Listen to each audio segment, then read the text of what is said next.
Hi guys, this is Akash and I'm a chartered accountant. I've cleared the examination in 2017 with 4 exemptions: accounts, SFM, costing and direct tax. मैं जानता हूँ यार कि what exactly do you feel when you flunk an examination, when you fail an examination. जब मैंने मेरा पहला attempt दिया था वो टाइम पे I failed both the groups miserably. The main reasons were overconfidence, बहुत ज़्यादा basically not paying attention to your health, not having a proper food intake, not paying proper attention to the timetable and normal mistakes जो सब first attempt वाले करते हैं. और जब fail हो जाने के बाद यू विल अचानक से notice that everybody around you they will start giving you some or the other advice that तुझे ये करना चाहिए था, तुझे वो करना चाहिए था. But I feel one of the most important advices that I received that time was to introspect on where I went wrong.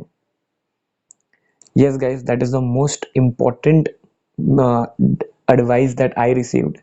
And जिसको मैंने बहुत ज़्यादा पर्सनल लेके मैंने I literally made an entire list of the things, not the mistakes, but the things I did in my last attempt. I did not call it as a mistake, I called it as the things that I did which eventually result जब negative आया मुझे पता चला कि ये सारी गलतियां थी जो मुझे नहीं करनी थी.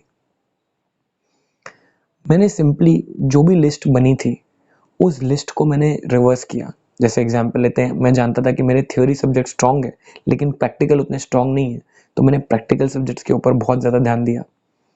आई मेड श्योर दैट मैं उनको सॉल्व कर रहा था. I was solving the practical sums.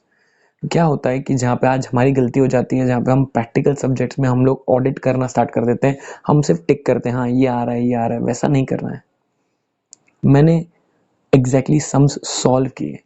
Plus the most important point was with regards to the conceptual clarity. आज मैंने रियलाइज किया कि भाई एक पर्टिकुलर लिस्ट बनाई थी मैंने जिस which was the ABC list. मेरा रियलाइज दैट ए कैटेगरी वाले टॉपिक्स में मेरे कंसेप्ट अच्छे हैं, बी कैटेगरी वाले टॉपिक्स है जिसमें कंसेप्ट बेटर हैं बट उसमें थोड़े डाउट्स हैं, एंड सी कैटेगरी वाले टॉपिक्स थे जो मैंने कंप्लीटली छोड़ दिए थे या मुझे आते ही नहीं थे. When I sat to study, मैंने सबसे पहले वो जो सी कैटेगरी वाले टॉपिक्स थे उनको क्लियर किया, बिकॉज आई न्यू अगर मुझे पूरा 100 मार्क्स का पेपर अटेम्प्ट करना है तो मुझे सी कैटेगरी वाले टॉपिक्स पे उनको मुझे ध्यान देना पड़ेगा. Slowly and steadily, after writing mock tests, paying more attention to the timetable, making sure that I was even meeting my friends during the day. ठीक है, एटलीस्ट 3-4 दिनों बाद I used to arrange a meetup with my friends, तो at least थोड़ा relaxation मिलता था. The only way that you can clear an examination if you have flunked the previous attempt is to reverse your strategy.